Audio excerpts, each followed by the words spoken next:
At Dad's birthday, my brother raised his glass and said, "Say goodbye to this place, old man." His wife smiled. I quietly took his medication tray, and 10 minutes later, the police were on their way. You know that feeling? That deep, soul-crushing dread when your whole world just shatters in an instant?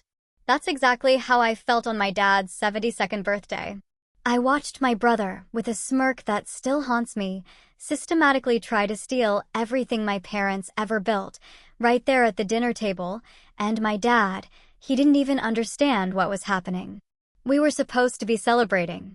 The late afternoon sun streamed through the bay windows Dad built himself, just like he built almost every inch of that house with his own 2 hands.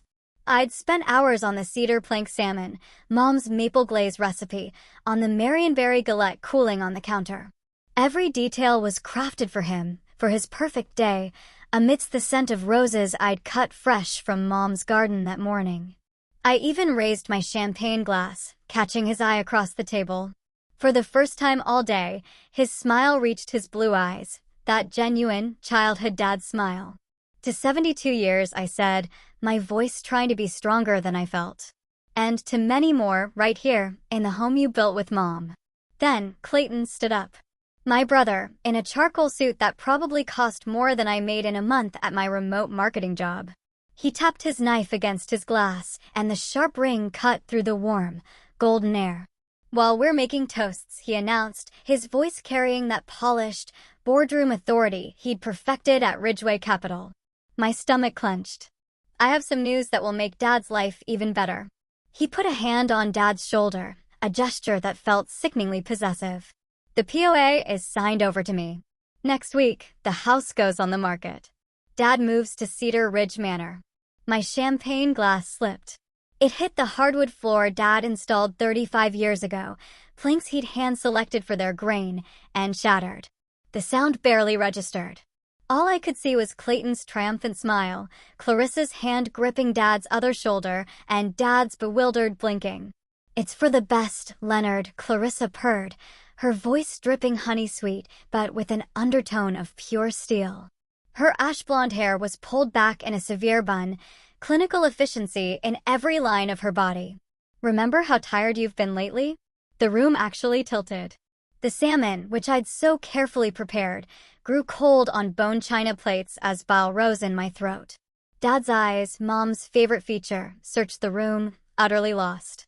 "But this is my house," he whispered, his voice small and uncertain. "Eleanor and I built it together." I gripped the edge of the dining table, struggling to breathe through the vice that was suddenly crushing my chest. Cedar Ridge Manor. Next week. POA. Market. Each word was a wrecking ball to the life I'd rebuilt around Dad these past 2 years. Dad never agreed to sell this house. I managed, my voice sounding distant even to my own ears. "This is Mom's home." A memory surfaced with painful clarity, Mom kneeling in rich soil, 10-year-old me beside her, learning to plant the rose bushes that still bloomed in the backyard. "These will be here for decades, Stevie," she'd said, her hands guiding mine. "That's why we plant roots. So something beautiful lives on after us." Those roses still bloomed every summer, visible through the kitchen window where Dad drank his morning coffee.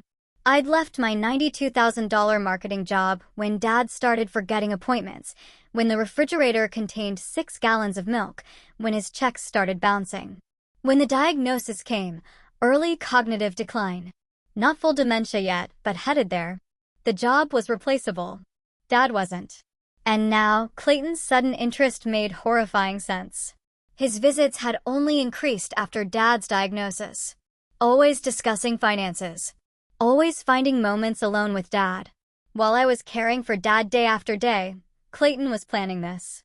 Dad's gaze sharpened for a moment, a flash of clarity breaking through the fog that had been present all day. "Eleanor's roses," he whispered. I promised her I'd never leave them. Clarissa squeezed his shoulder, her French manicured nails digging slightly into the fabric of his favorite blue button-down. "Leonard, remember what the doctor said about getting agitated?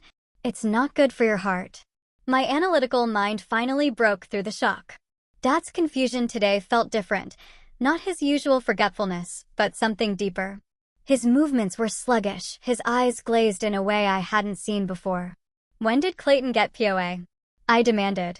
Dad never mentioned signing anything.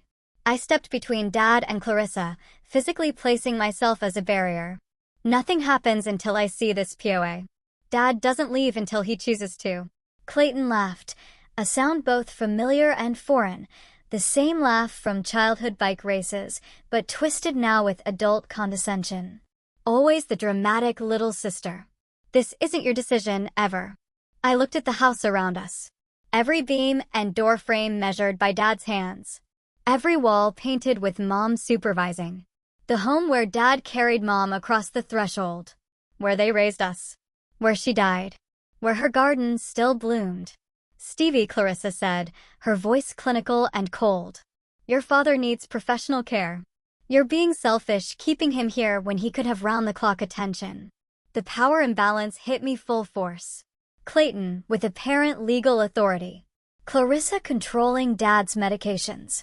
They were a united front against Dad's best interests, against his explicit wishes. Dad's eyes looked wrong, not just the usual confusion. It was more like sedation. While Clayton described Cedar Ridge Manor's luxury accommodations, I noticed Dad's weekly pill organizer on the sideboard.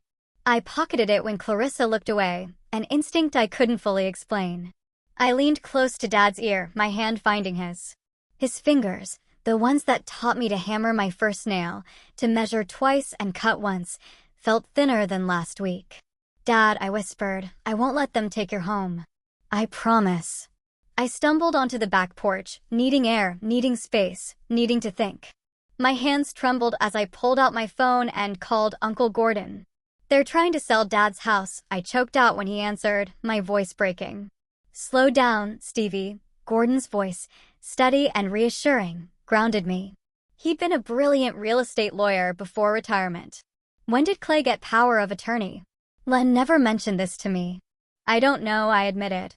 Watching a hummingbird hover near Mom's fuchsia.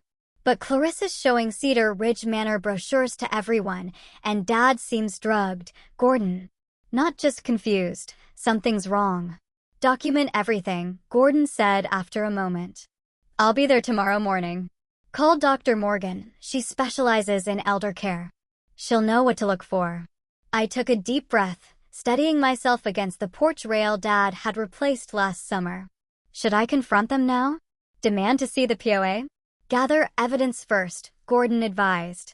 "If they're doing what you suspect, confronting them without proof will just make them more careful." When I returned inside, Clarissa was showing a realtor's business card to Dad's longtime friend, Bill Harrison. Whispers followed me as I moved through the room, collecting empty plates. "So sudden. Poor Len. Is Stevie overreacting?" I watched Dad through the dining room doorway, sitting in his favorite armchair, looking lost in the home he built. The home where he taught me to measure lumber and mix concrete. Where he and Mom slow danced on their anniversary until she died. Dad built this house brick by brick for Mom. I wouldn't let them take it from him. 3 days after that birthday catastrophe, my hands trembled as I stared at the documents spread across Dad's mahogany desk, the one he refinished after finding it abandoned at a yard sale 20 years ago. The grain of the wood seemed to ripple under the papers, each one more damning than the last. Clayton's consulting invoices, $58,400 billed to Dad at 4 times the market rate. Vague services like financial assessment and property management consultation. Each bore Ridgeway Capital's sleek logo, lending a veneer of legitimacy to the theft. Bank statements revealed Clarissa's handiwork, $4,200 in cash withdrawals labeled household expenses. Dad's refrigerator contained a single, half-empty carton of milk. Pantry shelves held canned soup I bought last week. Nothing justified thousands in cash. My stomach lurched when I discovered text messages on Dad's phone from 6 months ago, forwarded to his email. "Clayton to Clarissa, Cedar Ridge Manor has an opening next quarter. Time to start laying groundwork with Dad. Mention how hard maintaining the house has become." The doorbell rang. I slid the evidence into a folder, tucking it into my laptop bag before opening the door to Uncle Gordon. His silver hair was still military precise, but worry lines deepened around his eyes. "You look like hell, Stevie," he said, pulling me into a hug that smelled of Old Spice and coffee. I feel worse. I led him into the kitchen, pouring the coffee I'd kept warm. They've been planning this for months. Gordon placed his weathered leather briefcase on the counter and extracted a manila folder. I found something at my office. The POA Clay is using? It's from when Len had hip surgery 3 years ago. Before any cognitive issues. I gripped the counter edge. How is that even legal? It's not straightforward.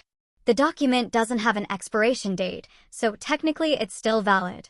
But given Len's current medical condition, it's highly questionable. The doorbell rang again. Dr. Rachel Morgan stood on the porch, her salt and pepper hair in a practical bun, medical bag in hand. Within minutes, she was reviewing Dad's medication list at the kitchen table. These dosages don't match what I prescribed last month, she said, tapping the orange prescription bottles. Her finger stopped at one labeled from Westside Pharmacy. This should be 5 milligrams, not 10. And this one? I never prescribed this at all. A cabinet door slammed shut in the hallway bathroom. Clarissa emerged, phone pressed to her ear, her voice dropping to a whisper as she noticed us. I moved silently across the kitchen, stopping just behind the doorway. Once the house sells, we'll have enough for the downtown penthouse, Clarissa murmured. The market assessment came in higher than expected, nearly 7 figures. Cold rage crystallized in my chest as the pieces locked together. Dad's increasing confusion coinciding with larger withdrawals. Clayton's sudden interest precisely when Dad's cognitive symptoms appeared. I returned to the kitchen, meeting Gordon's eyes. The house was meant for all of us, I whispered. Mom's will specified it stayed in the family. Dr. Morgan flipped through her notes. Leonard's retirement savings are being depleted at an alarming rate. At this pace, they'll be gone within 18 months. My laptop pinged with an email notification. I clicked it open, blood draining from my face. Clarissa's email account, still connected to Dad's desktop computer, showed messages about interviewing home care agencies in Arizona, where Clayton owned a vacation property. They're not just selling the house, I whispered. They're planning to move him across the country. I pulled out my journal where I'd tracked Dad's good and bad days. Patterns emerged with sickening clarity. His worst confusion always followed Clarissa setting up his medication. When I administered his pills, his cognition improved within days. Gordon peered over my shoulder. You've been documenting this? Just trying to track his symptoms. I flipped through pages of notes. But look, every time he agrees to something Clayton wants, it's after Clarissa has handled his medication for several days. Dr. Morgan examined the pill organizer I'd pocketed, comparing contents with prescription labels. These don't match. Some of these pills aren't in any of his bottles. A strategic clarity replaced my initial shock. I photographed the pills, the organizer, the prescription bottles, labeling each image with date and time. My marketing brain shifted into crisis management mode. Evidence, documentation, chain of custody. They're not just opportunistic, I said, my voice steadier than I felt. They're actively causing harm. Gordon's expression hardened. The POA is questionable at best if Len was being medicated when he supposedly signed it. We need to know what we're dealing with, Dr. Morgan said. Why the sudden urgency to move him? The answer came when Gordon accessed public records on his laptop. Clarissa's financial troubles included $38,000 in credit card debt, primarily jewelry purchases. Clayton's name appeared in a Business Journal article about a failed tech startup, a $145,000 investment gone. The pieces fit with horrible precision. The front door opened. Clayton strode in, wearing a tailored suit. Clarissa intercepted him in the hallway, but their voices carried. We need to accelerate the timeline, Clayton said. Cedar Ridge requires $85,000 upfront. Once we sell this place, we'll free up enough equity to cover it and still come out ahead. Clarissa's voice dropped lower. What about Stevie? Dad's signature is on the papers. If she fights this, Adult Protective Services might question her ability to care for him. A woman who quit her job, with no steady income, isolating her father from proper medical care? Who do you think they'll believe, us or her? My hands curled into fists. They weren't cartoon villains twirling mustaches. They were worse. They'd convinced themselves they were doing what was necessary. That made them more dangerous. Dad would want us to preserve family wealth, Clayton continued. Not watch it disappear into assisted living. Your father gets confused, Stevie. Clarissa's practiced line drifted from the hallway. He agreed to this when he was having a good day. I met Gordon's eyes across the kitchen. Dr. Morgan closed her medical bag with a decisive click. We need to move quickly, Gordon said. The good news is I've reviewed our options. We need new POA documents that reflect Len's current wishes. Let's meet in the garden, I suggested. Away from listening ears. 10 minutes later, we gathered beneath Mom's maple tree. Spring leaves filtered sunlight across Gordon's face as he outlined our strategy. Clayton's using an outdated POA. We can challenge this legally, but we need to document Len's capacity when he's not being over-medicated. Dr. Morgan nodded. I can document your father's capacity on his good days. He can still make decisions when properly medicated. The timing was critical. I took a deep breath, feeling the garden soil beneath my feet, the same soil where Mom taught me patience. I've accepted a remote marketing job. It doesn't pay what I made before, but it will fund what we need to do. I won't let them win through financial attrition. Gordon squeezed my shoulder. We'll need medical documentation, financial records, witness statements. This won't be quick or easy. Neither was building this house, I said, looking up at the windows Dad installed by hand. But it was worth it. So is this. The breeze carried the scent of Mom's roses. For the first time since the birthday party, I felt something beyond fear. Something with sharper edges and clearer purpose. I wouldn't just protect Dad. I'd protect everything he and Mom created together, no matter what it cost. I snapped another photo of Dad's pill organizer, carefully documenting the small blue tablet nestled among his prescribed medications. 7 days of methodical observation had revealed a pattern so disturbing my hands trembled as I labeled each image with date and time. There it is again, I whispered, zooming in on the photo. The blue pill appeared every other day, always in the evening compartment, always when Clarissa prepared his medication. Dr. Morgan's voice echoed in my mind from yesterday's phone call. That's not on your father's prescription list, Stevie.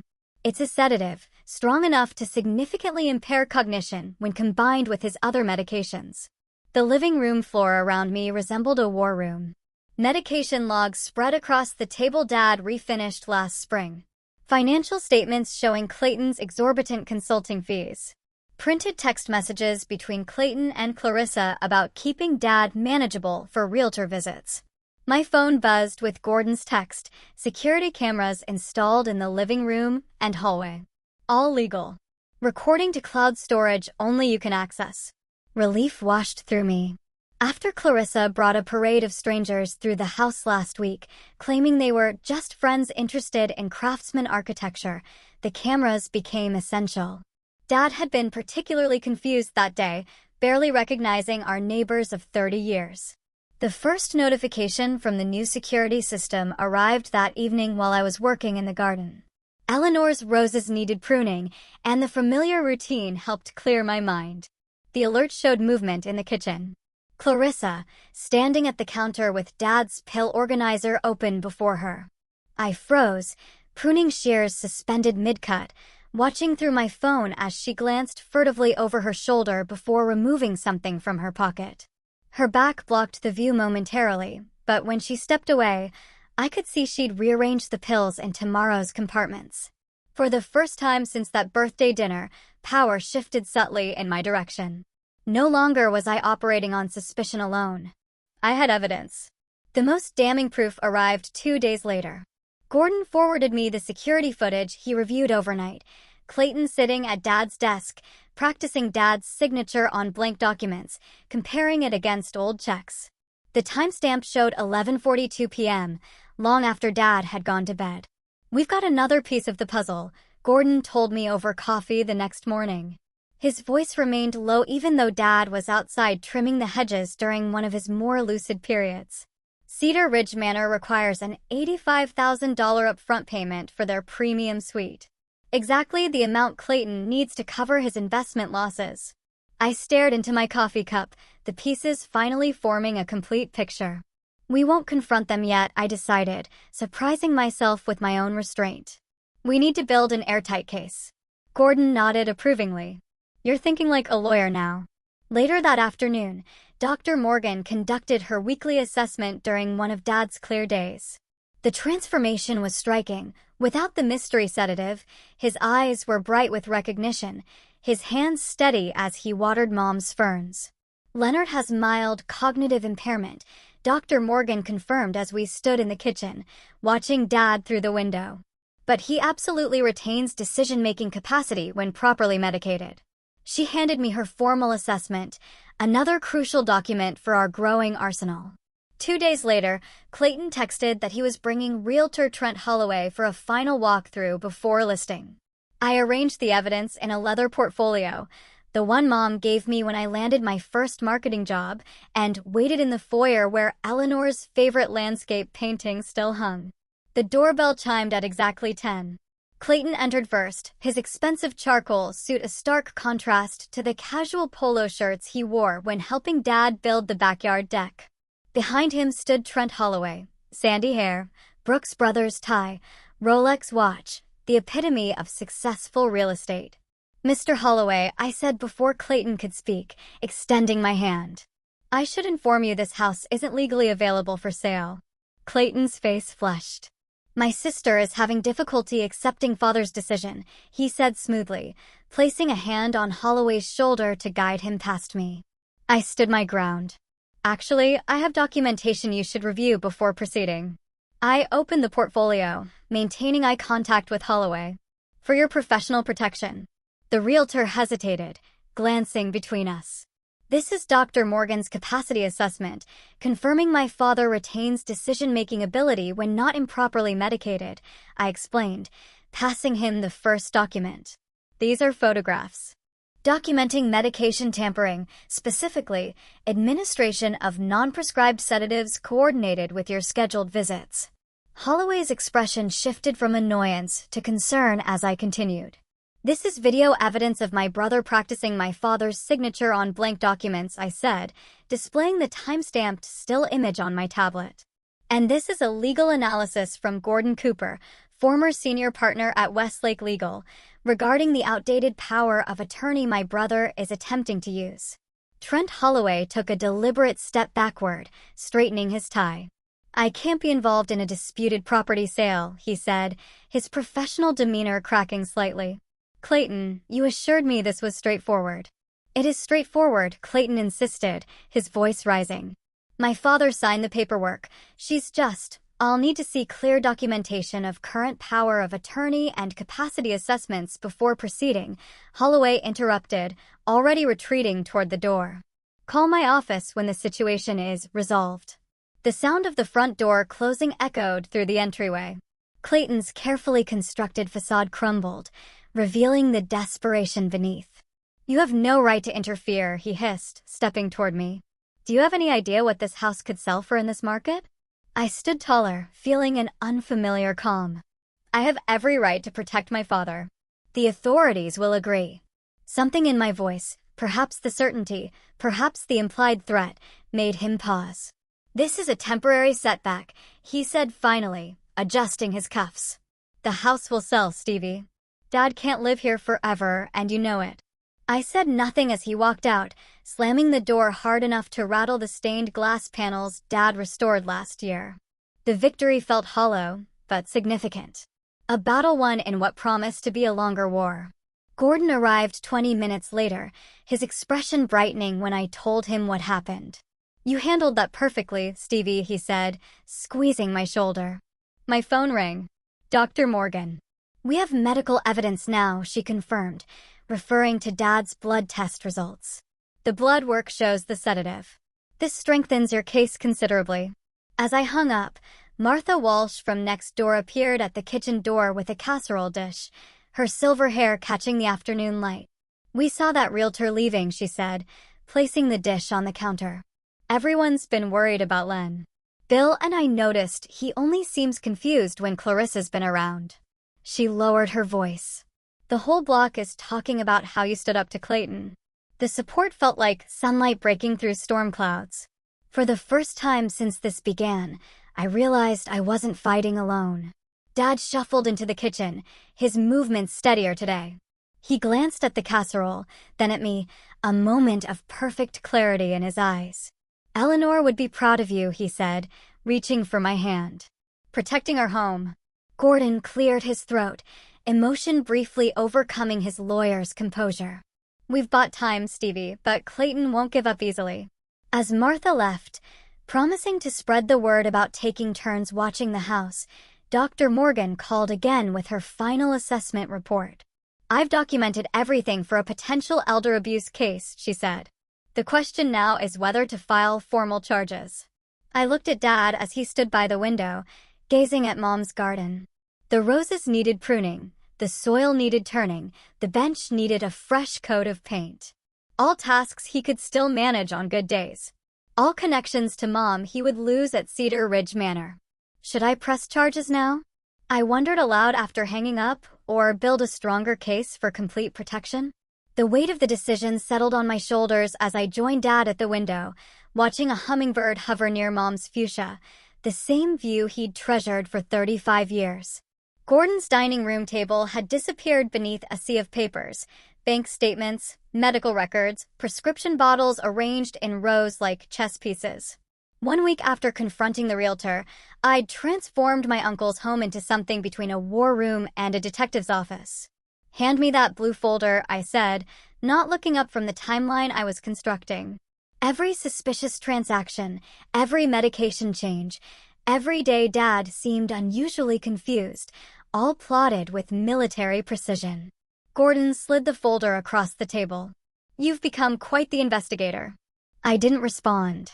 The anger that had fueled me through the realtor confrontation had burned away, replaced by something colder, more focused.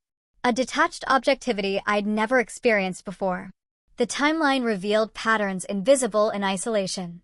Clayton's visits always preceded large withdrawals. Clarissa's solo medication sessions always preceded Dad's bad days. "Clayton will escalate," I said, tapping my pencil against a notepad filled with bullet points. The realtor was just opening moves. "He'll likely claim I'm obstructing necessary care." Gordon nodded, adjusting his reading glasses. "People who rush into these fights often lose, Stevie. Your brother has resources. He has Clarissa's medical credentials. They present well." I studied the photograph of Dad's pill organizer, comparing each compartment's contents with his actual prescriptions. "I can't afford anger right now," I said. "Dad needs clear thinking." The dining room windows framed Gordon's backyard maple trees, their leaves turning copper in the sunlight. The same trees Mom had pointed out 30 years ago, teaching me to recognize the difference between sugar maples and red maples. "We need to protect Len medically, legally, and financially," Gordon said, spreading 3 separate legal pads before me. "One front isn't enough." I pulled Mom's leather-bound address book from my bag, opening to the inventory I'd begun creating. "This house isn't just property," I said, running my finger down the list. "Dad's workshop tools. He taught Clayton to use that lathe when he was 12. Mom's gardening bench where she taught me to plant bulbs. The Dutch door Dad installed when Mom complained about wanting fresh air without letting neighborhood cats inside." Gordon watched me, his expression softening. "You're thinking like a professional now. Treating this like a hostile business takeover." The comparison resonated. In marketing, I'd learned to separate emotions from strategy. To identify vulnerabilities in competitor campaigns without taking their maneuvers personally. Clayton wasn't just my brother now. He was an adversary with clear objectives, predictable tactics, and exploitable weaknesses. 3-pronged strategy, I said, writing the words in bold letters across a fresh page.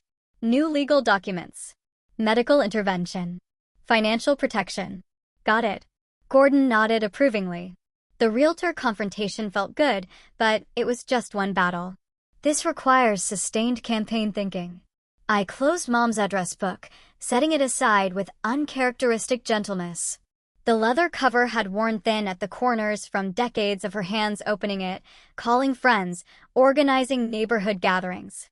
"We need systems, not just documents," I said, opening my laptop. I created folders labeled with clinical precision, medication logs, Financial transactions. Cognitive assessments. Daily care tasks transformed into evidence collection opportunities. Dr. Morgan arrived an hour later, carrying a leather medical bag that looked like something from another era. She set a fresh prescription bottle on the table. "This is the proper regimen," she said, her voice carrying the quiet authority of 40 years in geriatric medicine. "I've marked administration times. Document his responses daily." She demonstrated the proper way to track each medication, explaining the expected effects versus what we'd been seeing. This isn't just about proving wrongdoing. It's about establishing his baseline cognitive function when properly medicated. Gordon spread legal documents across the table. These will be ready for Len's signature during his next documented lucid period. New power of attorney naming both you and me as co-agents. Healthcare directive. Will revision. I nodded, absorbing the technical details while my mind raced ahead. We need observers when I can't be there. The Harrisons across the street. Martin next door. People who can document visitors without raising suspicions. Financial protection measures first, Gordon said. I've prepared paperwork to freeze his major accounts. Nothing moves without dual authorization. I opened a folder containing my research on elder financial abuse laws, case precedents, documentation requirements, burden of proof standards, not light reading, but necessary ammunition. Legal cameras in the medication areas, I said. Small enough not to notice, but high resolution. Dr. Morgan nodded approvingly. Document everything without alerting them. Once they know we're building a case, they'll change tactics. The coordinated approach took shape. Each ally assuming specific roles. Gordon handling legal documents. Dr. Morgan monitoring medical evidence. Neighbors establishing a rotation for house surveillance. Each element strengthened our position while Clayton remained unaware of our full preparation. My phone rang unexpectedly. Gordon's expression tightened as I answered. Miss Cooper, this is Sandra Wilkins from Adult Protective Services. We've received a complaint regarding your father, Leonard Cooper. My stomach dropped. The room tilted sideways. A complaint. My voice sounded distant, foreign. Yes, your brother has expressed concerns about isolation and medication management. We're required to investigate all complaints. I'll need to schedule a home visit. I gripped the edge of the table. They're trying to take Dad away completely, I whispered to Gordon after ending the call.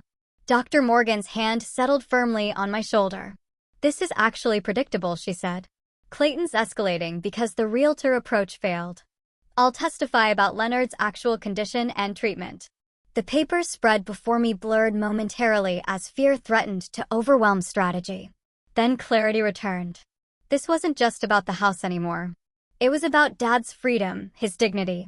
I straightened my shoulders, turning to face my allies. They're playing hardball, I said, my voice steady despite the fear churning beneath the surface. So will we. 2 days later, the dining room in Gordon's Victorian Craftsman was transformed into our war room. Maps of legal jurisdictions and timelines of Dad's medication cycles plastered the mahogany walls. Dad's pill organizer, the one I pocketed during his birthday party, sat in an evidence bag next to Dr. Morgan's sworn statement about the unidentified sedative. This isn't just about stopping a house sale anymore, Gordon said, his reading glasses perched on his nose as he reviewed our documentation.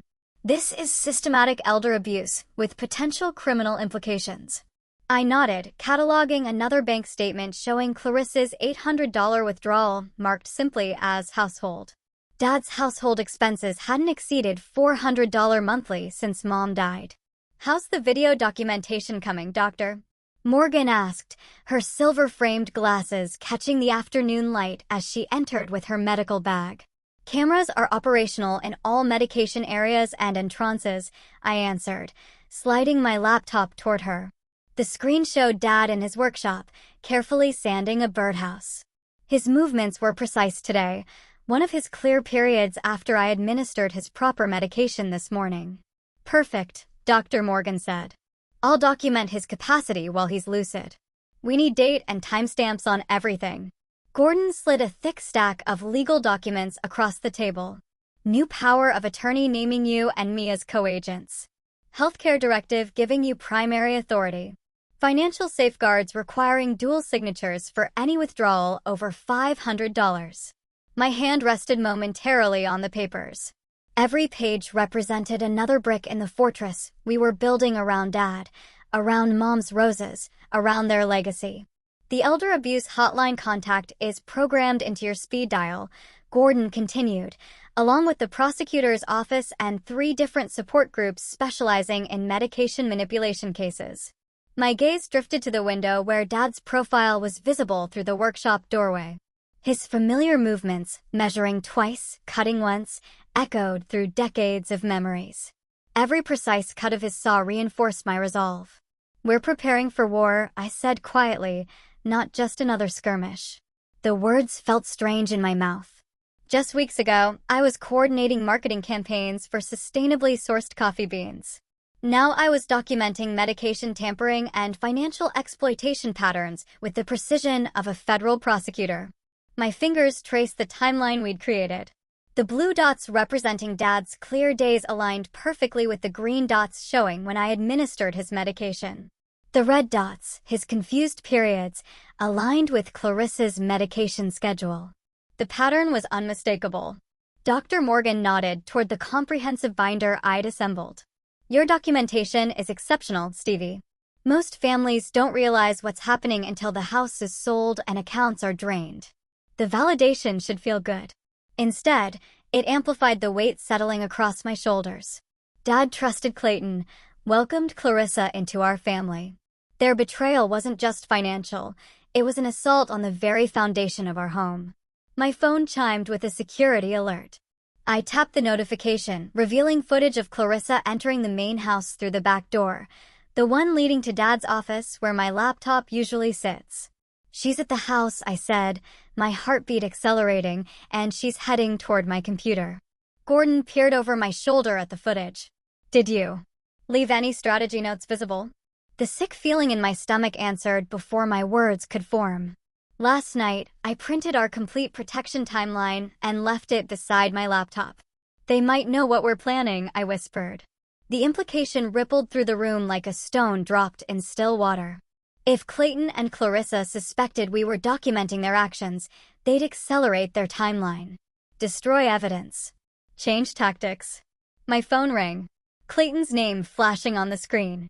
I answered on speaker. "Hey sis." His voice carried that artificial cheerfulness that always precedes bad news. "Just letting you know we're touring Cedar Ridge Manor tomorrow. They've got an opening in their memory care wing." Perfect timing, right? The casual cruelty of his words stole my breath. Through the window, I could still see Dad carefully measuring a piece of cedar for the birdhouse roof. His hands, the ones that built our home, that held mine when Mom died, moved with purpose and precision. "Clayton," I began, fighting to keep my voice steady. Gordon shook his head sharply, mouthing, "Don't tip our hand." I swallowed my actual response.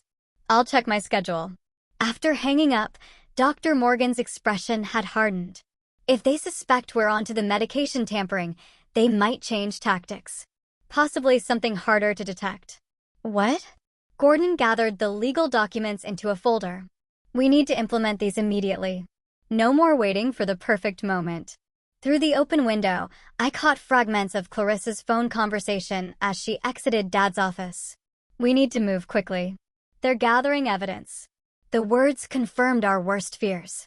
Our carefully constructed timeline had just collapsed from weeks to hours.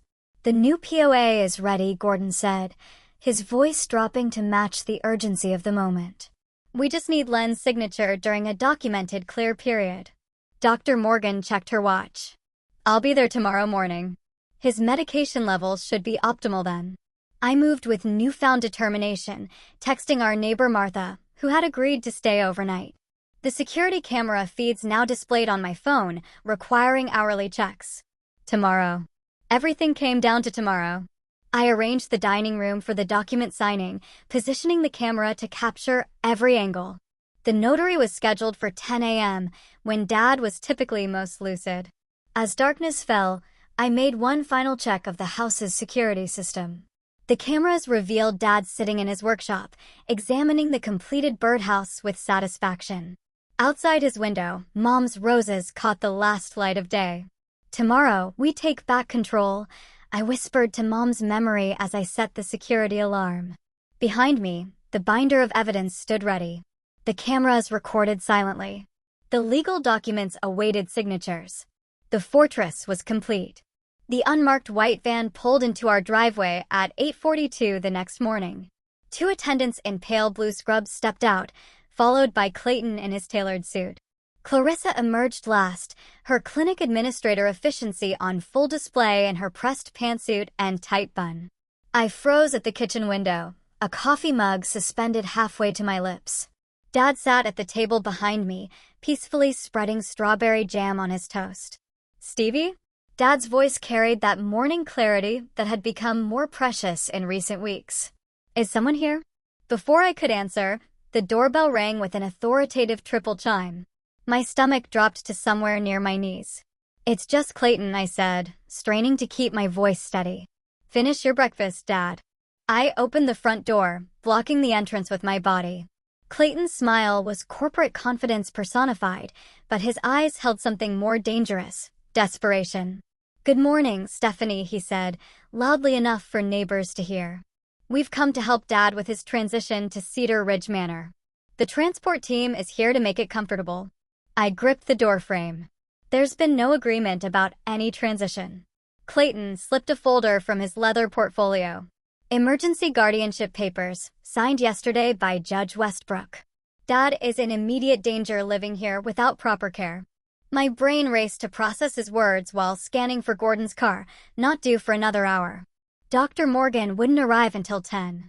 Clayton had timed this perfectly. "Let us in, Stevie," Clarissa said, her voice honey-sweet. "Leonard needs professional care. The facility doctor has reviewed his case and agrees." A few neighbors had paused their morning routines to watch. Mrs. Downing watered her petunias with exaggerated slowness. Bill Harrison collected his newspaper in glacial motion. "You can't just take him," I said, but Clayton pushed past me, the attendants following with practiced efficiency.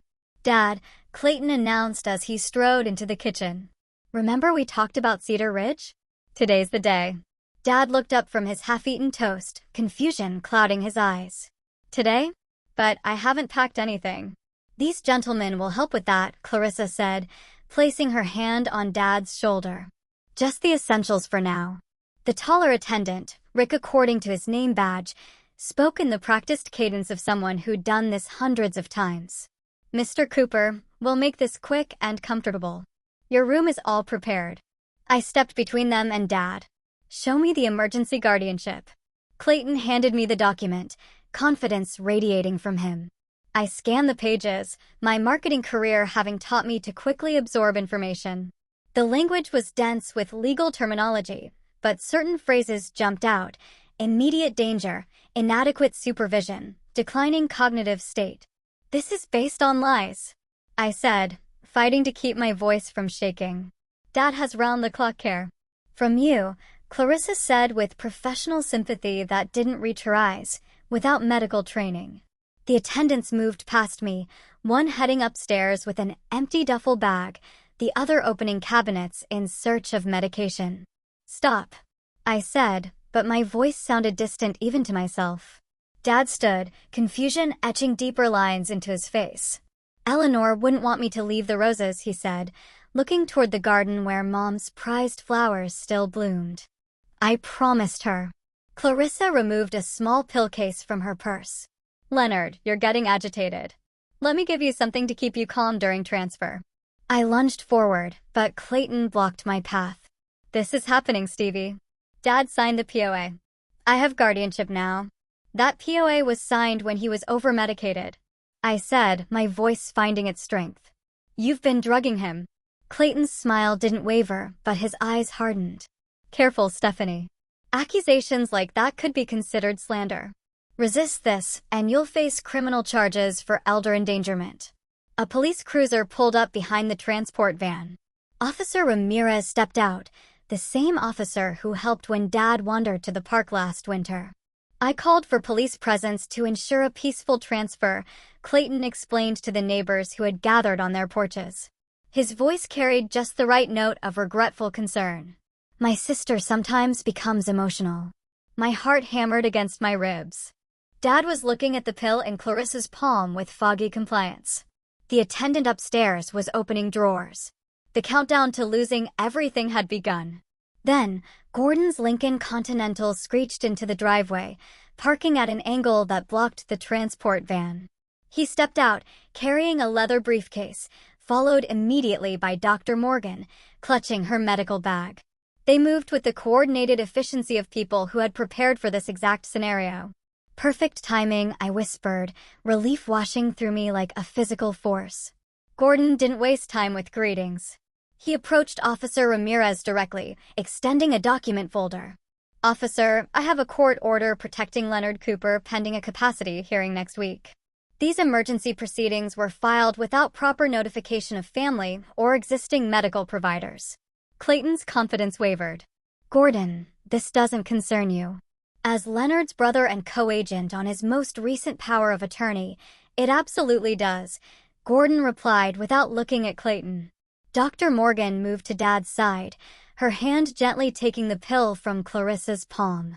I'll need to document what medication you're administering, Mrs. Hale. Her tone was professional, but carried unmistakable authority. I pulled my tablet from the counter, queuing up the security footage from the system we installed after the realtor confrontation. Officer Ramirez, I have video evidence of my brother and his wife tampering with my father's medication. Dr. Morgan has confirmed it's a non-prescribed sedative. The attendants exchanged uncomfortable glances. Rick stepped away from Dad's medication organizer, hands raised slightly. Perhaps we should pause the transfer while we sort this out, the second attendant suggested, clearly sensing he'd walked into something beyond a routine pickup. Officer Ramirez looked between the conflicting documents, her expression professionally neutral. I think everyone needs to remain here while I clarify the situation. Clayton's controlled facade cracked slightly. Officer, my sister has been keeping Dad isolated. She's preventing necessary medical care. That's not accurate. Mrs. Downing called from just outside the front door. Stevie takes Leonard to Dr. Morgan every week. I drive them sometimes. More neighbors murmured in agreement. The community alliance we'd built during these preparation months stood firm. I handed Officer Ramirez a thumb drive. This contains financial records showing my brother has billed our father's accounts for consulting services at 4 times market rate. Cedar Ridge Manor requires an $85,000 upfront payment, exactly the amount Clayton needs to cover his failed tech investment. Clarissa stepped forward, tears welling in her eyes. We only want what's best for Leonard. Dr. Morgan knelt beside Dad, checking his pupils and pulse. Leonard appears to be showing signs of overmedication. His speech is slurred and his pupils are constricted. Dr. Morgan. Officer Ramirez spoke into her radio, requesting a supervisor and an elder services representative. The point of no return had been reached. Whoever the authorities believed would gain control. Dad gripped my hand, his fingers cold and trembling.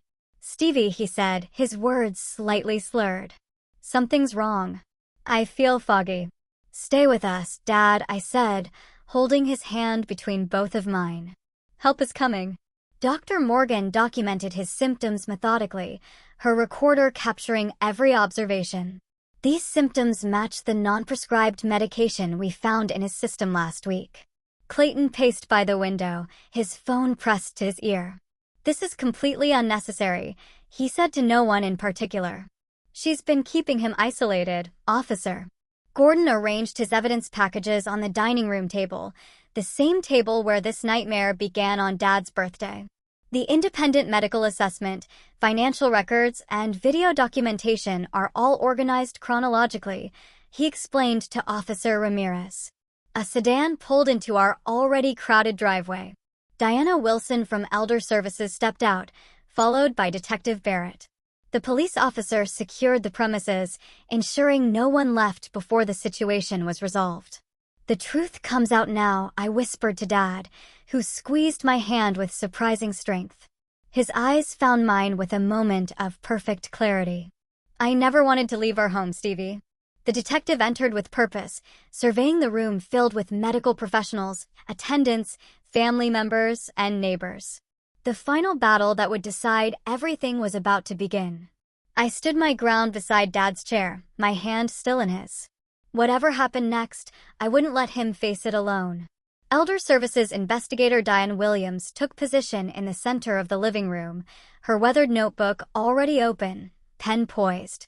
Her silver-rimmed glasses caught the light as she surveyed the tense tableau before her, Clayton in his tailored suit, Clarissa with her perfect posture, Detective Roberts reviewing evidence files by the window, and me, still holding Dad's trembling hand. "I'd like to begin speaking with Mr. Cooper alone," Williams announced, her voice neutral but commanding. "Absolutely not."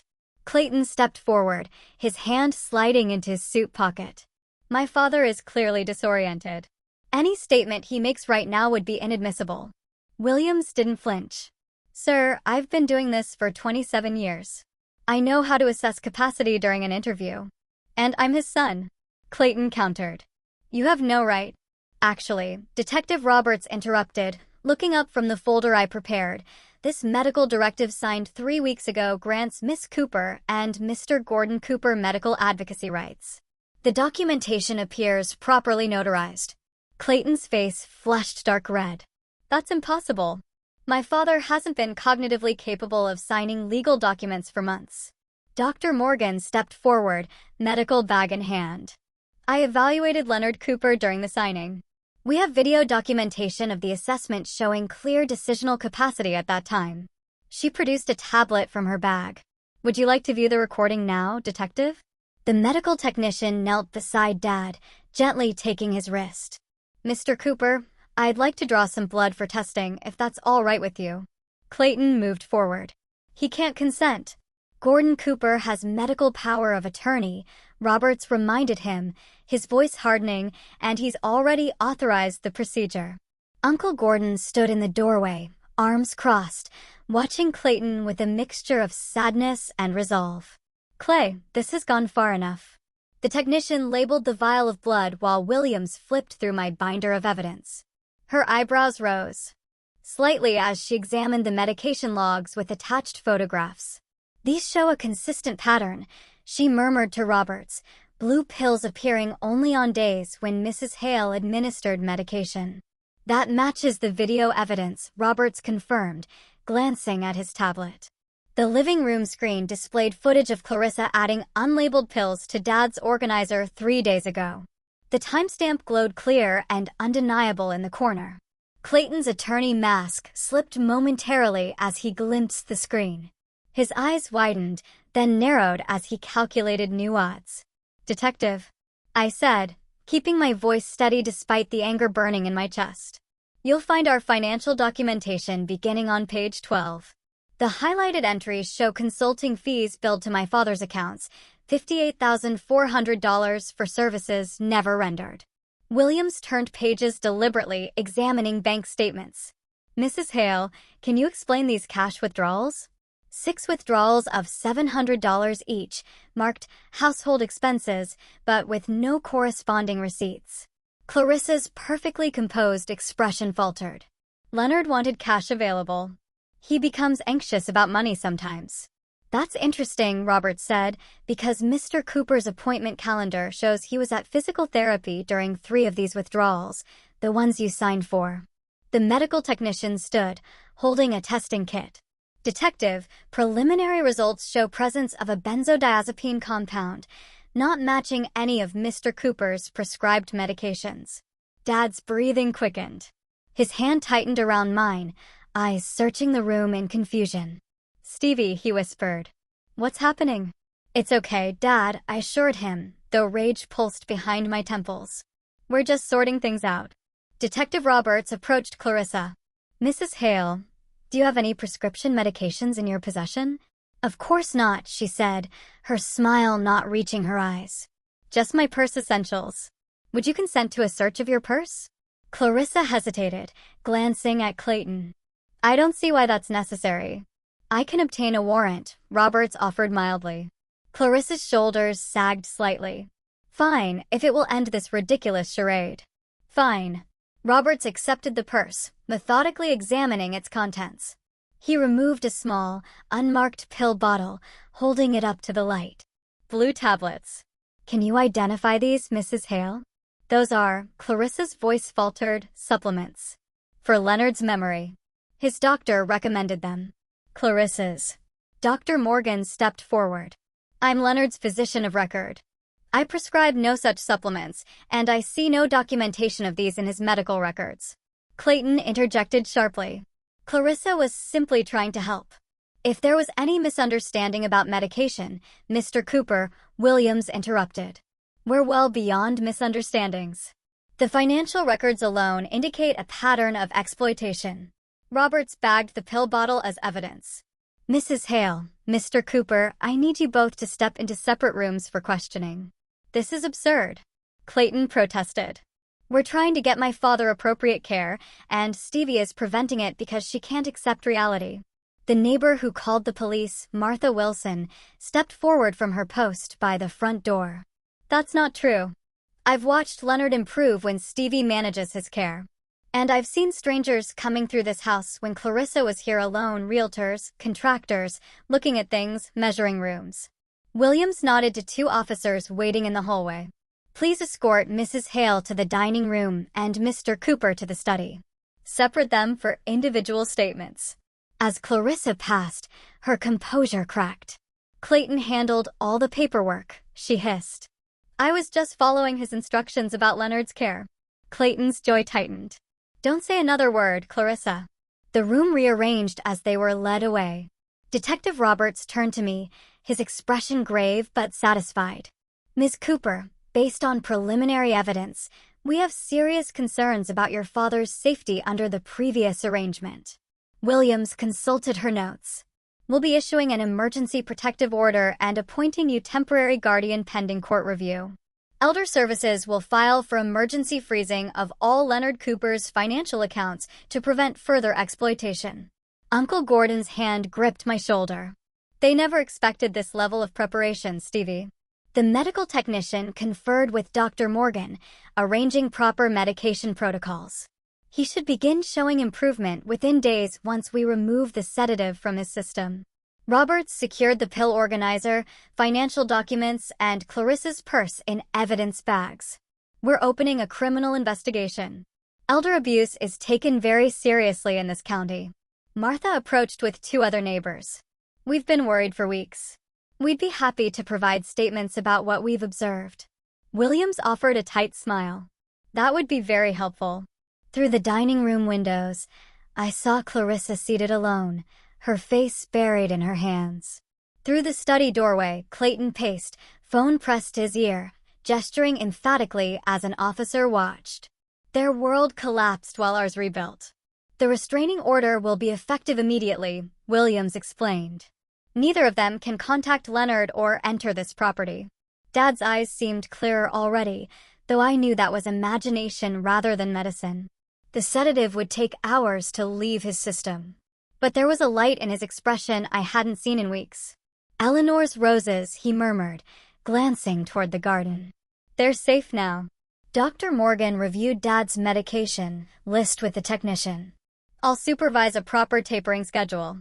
With correct medication management, we should see significant cognitive improvement. The front door opened as more neighbors arrived, drawn by police cars and concerned text messages. They clustered in small groups, offering quiet support. Mrs. Jensen approached with a casserole dish. For dinner tonight, she explained, and I'll be back tomorrow with breakfast. Mr. Patterson, who taught high school chemistry with Mom, stepped forward. Some of us could set up a rotation, property watches, transportation to appointments, whatever you need. Williams observed this community mobilization with approval. Your documentation was extraordinary, Ms. Cooper. Most families don't recognize the signs until assets are completely depleted. Uncle Gordon shook his head. Ben Cooper's daughter through and through, meticulous when it matters most. I knelt beside Dad's chair as Detective Roberts coordinated with the officers. Dad's fingers, once strong enough to build this house beam by beam, traced the pattern on the armchair Eleanor reupholstered 20 years ago. "You saved our home, Stevie," he said, his voice strengthening as the fog began to lift. Detective Roberts approached one last time, closing his notebook. "Without your intervention, this could have ended tragically. We see too many cases where no one notices until it's too late." I watched through the window as Clayton and Clarissa were escorted to separate police vehicles, not under arrest yet, but thoroughly removed from Dad's life. The weight that had pressed on my chest since that birthday dinner finally lifted. Dad's home remained his sanctuary. Mom's roses would continue to bloom under his care. "Stevie?" Dad whispered, squeezing my hand with surprising strength. "Thank you for believing me when I couldn't explain what was happening." I rested my head against his shoulder, feeling the cotton of his favorite blue shirt against my cheek. "Always, Dad. Always." 1 month after the investigation, I stood in Mom's garden, pruning the June roses that survived another Northwest winter. Their scent mingled with fresh coffee steam rising from my mug on the stone bench, the one Dad installed when Mom started chemotherapy, so she could still supervise her flowers without standing too long. "Morning, kiddo." Dad appeared in the kitchen doorway, dressed in khakis and the blue flannel shirt I bought him last Christmas. No bathrobe, no confusion about what day it was. His medication, the correct medication, was working. "Morning, Dad. Sleep okay?" I clipped a spent bloom, adding it to my basket. "Like a rock. Coffee smells good." This simple exchange would have been impossible 6 weeks ago, when Clayton and Clarissa's medication adjustments left him barely able to string sentences together. Now, the cloud had lifted. Dr. Morgan says his cognition might never fully return to pre-tampering levels, but the improvement has been remarkable. Dad settled on the bench, newspaper tucked under his arm. The daily ritual we'd reclaimed. "Gordon called," he said, opening to the crossword. "Clayton's suspension from Ridgeway Capital was terminated yesterday." I nodded, focusing on a particularly stubborn Kane needing attention. The aftermath rolled through our community like summer thunder, Clayton facing criminal charges for elder exploitation, Clarissa's nursing license under review. Their downtown penthouse dreams replaced with mounting legal fees. "How do you feel about that?" I asked, watching Dad's face carefully. He considered the question, pencil tapping against his knee. "I should probably feel worse about my own son's downfall. But every morning I wake up clear-headed in the house Eleanor and I built." He gestured toward the garden, the workshop beyond, the life preserved. "Seems like justice to me." "Morning, Mrs. Farnsworth." Mrs. Farnsworth from next door waved over the fence, garden gloves caked with spring soil. She was Tuesday on our neighborhood schedule, checking in, bringing lunch, providing company when I needed 2 hours for focused work calls. The calendar on our refrigerator bloomed with names, a community rallying once they understood what was happening under their noses. "Stevie?" Dad's voice pulled me back. "That foundation paperwork Gordon brought over, did you decide?" "The Eleanor Cooper Foundation." Gordon's idea, born during late-night strategy sessions at his dining room table, education about elder financial abuse, resources for families, a legacy from our nightmare. "I'm meeting with the lawyer this afternoon," I said, pruning shears pausing mid-snip. "Think Mom would approve?" Dad's smile reached his eyes, clear blue, present aware. "She'd say it's about time something good grew from something terrible." Inside, my laptop chimed with an incoming video call. The remote position with Watershed Marketing paid 30% less than my old job, but offered the flexibility caregiving demands. My supervisor understood when appointments interrupted deadlines. "Don't forget you're meeting Gordon and Dr. Morgan for lunch," Dad reminded me, startling us both with this evidence of his improving memory. "Something about permanent guardianship papers?" The court finalized our arrangement last week, Gordon and I serving as co-guardians. All new advance directives properly filed. No more legal gray areas for anyone to exploit. 2 o'clock at Madeline's, I confirmed, gathering my pruning basket. "Want to come along? We could stop by the senior center afterward." The center where Dad now participated 3 times weekly in their woodworking program, teaching younger retirees the joinery techniques that built this house. Another piece of normalcy reclaimed. I moved inside to take my call, watching through the window as Dad completed his crossword in the morning light. 6 months ago, I couldn't have imagined this peace, the constant knot of vigilance finally loosening between my shoulder blades. My phone vibrated with a text from Barbara Wilkins, whose mother started showing similar symptoms to Dad's decline. After hearing our story, she took her mother for an independent medical evaluation, discovering similar medication issues with her brother-in-law. Documentation worked, her message read. Restraining order granted yesterday. I typed back, document everything. Build your team. Trust your instincts. The mantra that saved us. Later that afternoon, I found Dad in his workshop, sanding the curved back of a garden bench, a wedding gift for Gordon's daughter.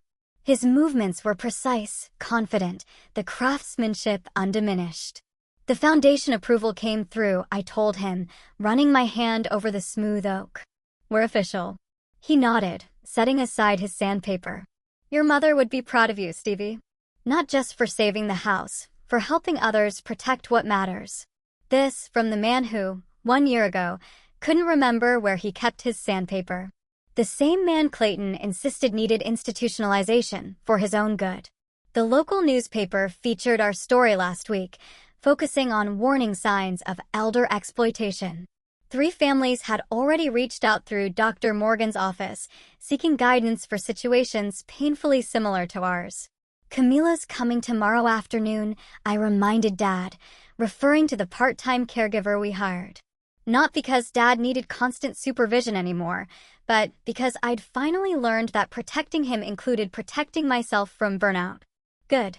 I can show her how to prune the rhododendrons, Dad said, returning to his sanding with the steady rhythm that built this house beam by beam. Through the workshop window, I could see Eleanor's roses catching the late afternoon light, vibrant against the weathered cedar siding.